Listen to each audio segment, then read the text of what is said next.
much.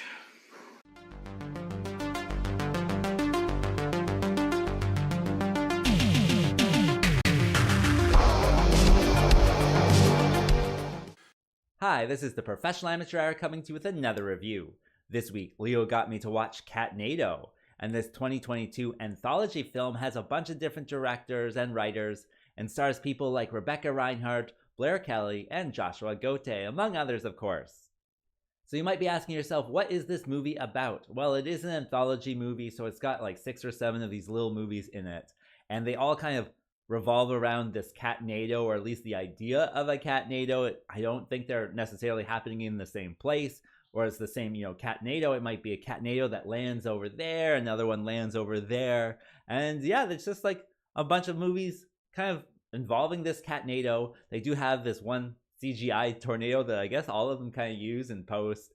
And what would I say about the stories? Some of the stories I think are better than others, of course, for a variety of different reasons. The first 2 are like just kind of like petty criminals trying to get away with crime, and then a Catnado kind of shows up and interrupts everything. And then there's one that I thought was pretty funny. It's this one guy, and he's like in his closet because there's a tornado going, or a Catnado, I should say, a Catnado going around outside. And he starts seeing these cats inside the closet, and they're talking to him. Oh, I thought that was absolutely hilarious. And at that point, I'd only seen like the first 2 with the petty criminals. And so this one was just like kind of a shock to my system because it was just so weird. I absolutely loved that one. And they're saying like weird stuff too to this guy. And then the next one, I think it's like Apocalyptic Cat or something like that. And that one was also kind of strange. It was like these 2 boyfriends having to live through, a Catnado apocalypse or something. And then of course, they've eliminated so much of the population. And then there is one after that. And then what else? Oh, then there's also one after the credits, and that one is Cosmic Catnado, and that one's just like a very artistic one, and it's like about aliens capturing the essence of a Catnado or something.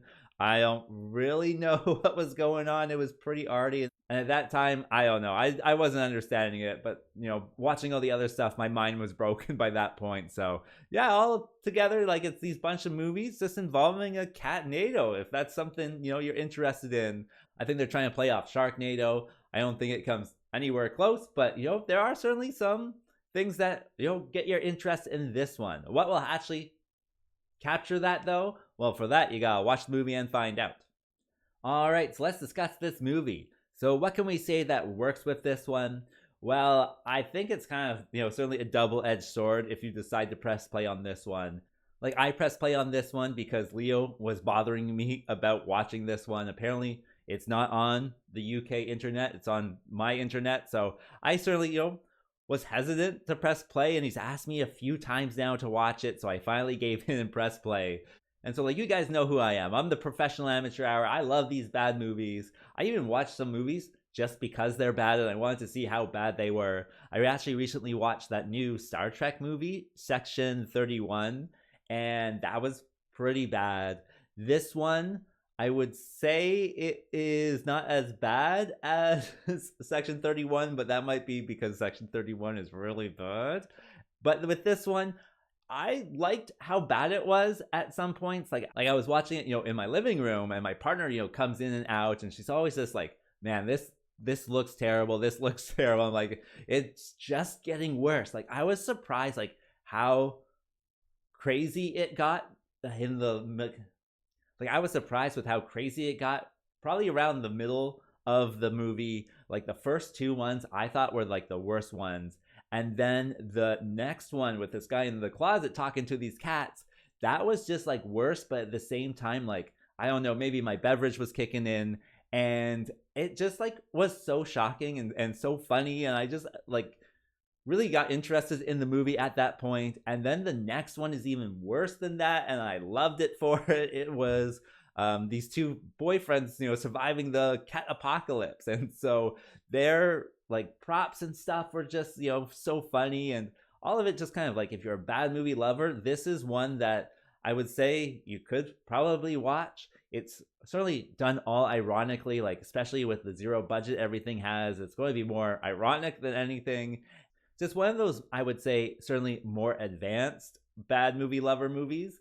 And so if you are, climbing through the echelons, this might be something that you want to check out. But most audiences, I would probably turn away from it. So it is just, what it's trying to be, like a kind of a big joke after all. So if you're in on the joke, it might be a little bit more funny. And I think that kind of brings me to what doesn't work with this movie, and mostly everything is in it. I would say it's just so low budget that it affects the movie going experience. Unless, of course, you can kind of really overlook it.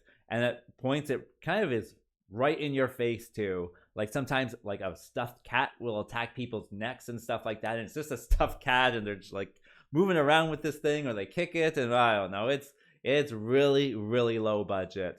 And it certainly does affect it. They only have like one CGI effect as well, and that's this tornado. And it's not very impressive, and you don't get to see it very often. Some stories don't even have it. And I would say also, like, other stories, like, I guess they had to put their own CGI in, but they didn't. Like, there's this one story, and they're do something. They have to sit in their car, apparently, when the tornado is going over them, but there's no CGI effects in it, and they're just sitting in their car on like a regular day, and you're just like, wow. This is low budget. So if you're, a bad movie lover who can forgive those things, it's interesting enough, but it does affect the movie experience. So it is just, what it is. Oh, and there's one last thing too. Once you get to the credits roll, and then they have a final movie after the credits as well. And it's like the artistic one in outer space, and I guess some of them are supposed to be aliens who have captured the soul of a Catnado, and it is just so confusing. And by that time, you're just like out of your mind about what you're watching. So it's like, what is that? So it's just like, what the heck is this? And it's after the credits too, and it has its own credits, and you're just like, wow, this is something to watch. That certainly is a movie experience. As for a recommendation, well, I can't really recommend it. Maybe if you're, an advanced bad movie watcher, then you can certainly press play on this one. It has its own bad movie charm, certainly. It's just how much you can actually, adjust to that low budget. So yeah, if you want to, press play. I think it's on Tubi, maybe Plex, who knows. So yeah, it's out there for you to watch, or at least in my region it is. As for a rating, well, I have to give it the score of 2.3 because it's pretty risky if you decide to press play. And with that being said, I think that's all I wanted to say. So like and subscribe, and I'll see you next time. Peace out.